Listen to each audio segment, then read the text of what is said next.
নমস্কার, আমি ডক্টর অর্ণব দত্ত, মনোরোগ বিশেষজ্ঞ। আমি আজকে যে রোগটার কথা বলবো এটা একমাত্র মহিলাদেরই হয় এবং এই রোগটা কিন্তু শোনার পর আপনার মনে হতে পারে মানসিক রোগের সঙ্গে এর কি সম্পর্ক, কারণ এটা শারীরিক রোগ। কিন্তু মুশকিলটা হচ্ছে এই শারীরিক রোগটা থাকলে আপনাদের রোগগুলো থাকলে মহিলাদের মানসিক ভীষণ রকম পরিবর্তন হয়। আমি এই রোগগুলোর নামগুলো বলছি, এর কারণতত্ত্ব বা সাইন সিমটমগুলো বলবো, তার সঙ্গে কারণতত্ত্ব বলবো আর কীভাবে এখান থেকে বেরিয়ে আসবে সেই ব্যাপারেও কিছুটা বলার চেষ্টা করব। এই রোগগুলো হচ্ছে পিসিওডি বলতে পারেন, পিসিওএস বলতে পারেন, চকলেট সিস্ট বলতে পারেন। এখন পিসিওডি হচ্ছে পলিসিস্টিক ওভারিয়ান সিস্ট আর পিসিওএস হচ্ছে পলিসিস্টিক ওভারিয়ান সিনড্রোম। এটা আরও বড় রোগ। ইনফ্যাক্ট পিসিওডি প্রথমে হয়, তারপর পিসিওএস হয় এবং চকলেট সিস্ট ওরই মতো একটা রোগ। যে লক্ষণ বা কষ্টগুলো আমি বলবো সেগুলো তিনটের ক্ষেত্রে প্রায় কাছাকাছি, কিন্তু কিছু আপনার পার্থক্য আছে, কিছুতে একটু কম, কিছুতে একটু বেশি। আমি তিনখানে একসঙ্গেই বলছি, তাহলে আপনাদের বলতে, বুঝতে বা শুনতে সুবিধা হবে। সেটা হচ্ছে কতগুলো কমন লক্ষণ বলে দিচ্ছি। প্রথম কথা হচ্ছে মাসিকের সময় তীব্র ব্যথা, ঠিকমতো মাসিক না হওয়া বা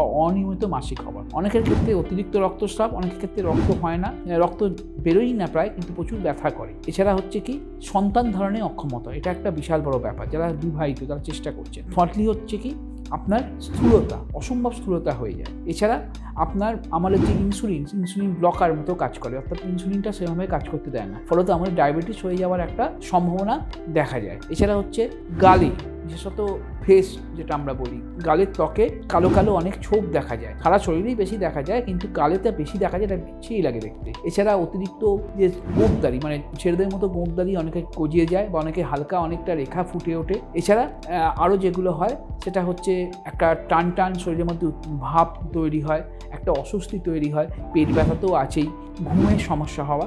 এছাড়া মানসিক কিছু সমস্যা দেখা যায়, যেটা হচ্ছে উদ্বেগ, ভীষণ অ্যাংজাইটির মধ্যে মহিলারা থাকেন, মুডের পরিবর্তন, অর্থাৎ আমরা মুড ডিসঅর্ডার বলি, কখনো ভালো কখনো খারাপ, রাগ বেশি হয়, কোনো বেকার কারণে রাগ হয়, ছোটো ছোটো কারণে রাগ হয়ে যায়। এছাড়া হচ্ছে আপনার কি অবসাদে ভুগতে থাকেন তারা, কারণ যেসব মহিলারা মনে করুন বিয়ে হয়নি, তারা অতিরিক্ত মোটা হয়ে যাচ্ছেন, গালে কালো কালো ছাপ হয়ে যাচ্ছে, মুখে গালিগোপের মতো বেরোচ্ছে, তাদের মধ্যে একটা ডিপ্রেশন কাজ করে। তারা যতই চেষ্টা করেন সেটা কমানো যায় না। অনেকের ক্ষেত্রে ব্রণ হয়ে যায় সারা মুখে, আর মুখমণ্ডলী বেশি অ্যাটাক করে সেটা, ফলত এই সব কারণের জন্য রাগ উত্তেজনা হয়। যারা বিবাহিত তাদেরও সমস্যা হয়, তারা তো বাচ্চা প্ল্যান করছেন, বাচ্চা আসছে না। সেই সমস্যাগুলো কিন্তু পিসিওডি বা পিসিওএস বা আপনার চকলেট সিস্টের ক্ষেত্রে দেখা যায়। এবার এর কারণ কি? এর কারণ কিন্তু অনেকগুলো।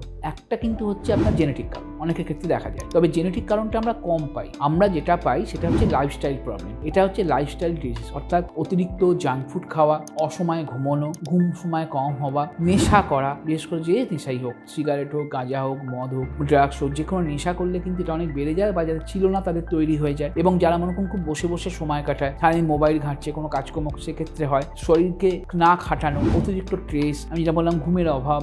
এছাড়া হচ্ছে তারা সবসময় একটা খাওয়া দাওয়ার, যেটা বললাম আমি, সলিড ফুড না খাওয়া, সলিড ফুড ঠিকঠাক খাবার দাবার না, স্বাভাবিক খাবার না খাওয়া, অস্বাভাবিক খাওয়া, এই যে জাঙ্ক ফুড বললাম, নেশা বললাম, এইগুলোর জন্য হতে পারে। এছাড়া আরেকটা হতে পারে আপনার টেনশন বা উদ্বেগ যাদের খুব বেশি থাকে, হয়তো তাদের ছিল না, সেটা একটা চলে আসতে পারে। এছাড়া অনেকের কিছু হরমোনাল প্রবলেম থাকে, যেটা হয়তো ডক্টরের একমাত্র চিকিৎসা করলে হয়, সেটা কোনো শারীরিক বা মানসিক কারণের জন্য এটা এমনিই আছে, হয়তো পিটুইটারি গ্রন্থির সমস্যার জন্য হতে পারে, সেখান থেকেও কিন্তু এই সমস্যাগুলো হতে পারে। এবার এই সমস্যার ফলাফলটা কি? এই সমস্যার ফলাফল আমি বলেই দিলাম, তাও আপনাদের বলছি। প্রধান সমস্যা হচ্ছে ব্যথা, পেটে ভীষণ ব্যথা করে মাসিকের সময়, অনেকে হয়তো সারা মাসেই ব্যথা করে, অনেকের হয়তো আপনার ওই সময়টা হয়, অনেকে ঠিকমতো হচ্ছে না মাসিক, আবার অনেকে মেজাজের পরিবর্তন যেমন হয়, সন্তান ধারণ করতে না পারা, এটা একটা সমস্যা হয়। বা যারা বিবাহিত তারা তো ইন্টারকোর্স করতে পারছেন না ব্যথার জন্য, যদিও ইন্টারকোর্স একটা অন্যতম রেমিডি হিসেবে আমরা এটা ধরি, ছোটোখাটো অবস্থা থাকে না। পিসিওডির ক্ষেত্রে যেমন আমরা ইন্টারকোর্সটা খুব ভালো একটা ওষুধ হিসেবে ধরি ন্যাচারাল থেরাপির উপর, সেটাও কিন্তু তাদের করতে সমস্যা হয়। যদি ইন্টারকোর্সটা একটা ন্যাচারাল থেরাপি, এটা অনেক সময় পিসিওডিটা ভালো হয়। পিসিওএসের ক্ষেত্রে সমস্যা হয়, যেটা আরও জটিল।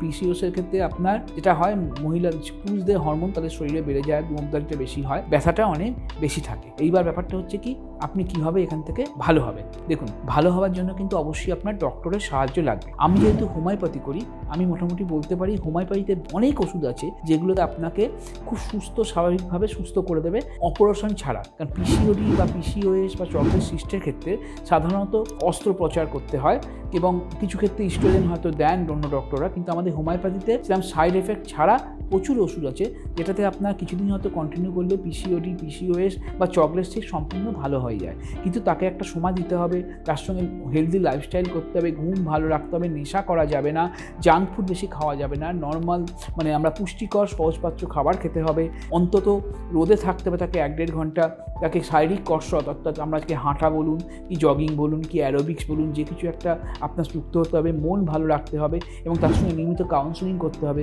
কারণ এটার সঙ্গে কিন্তু মানসিক একটা সমস্যার তৈরি হয়। তাই যদি এই রোগগুলো ভালো করতে হয় শরীরের সঙ্গে মনকেও আপনার সুস্থ রাখতে হবে, তবেই আপনি ভালো হতে পারবেন।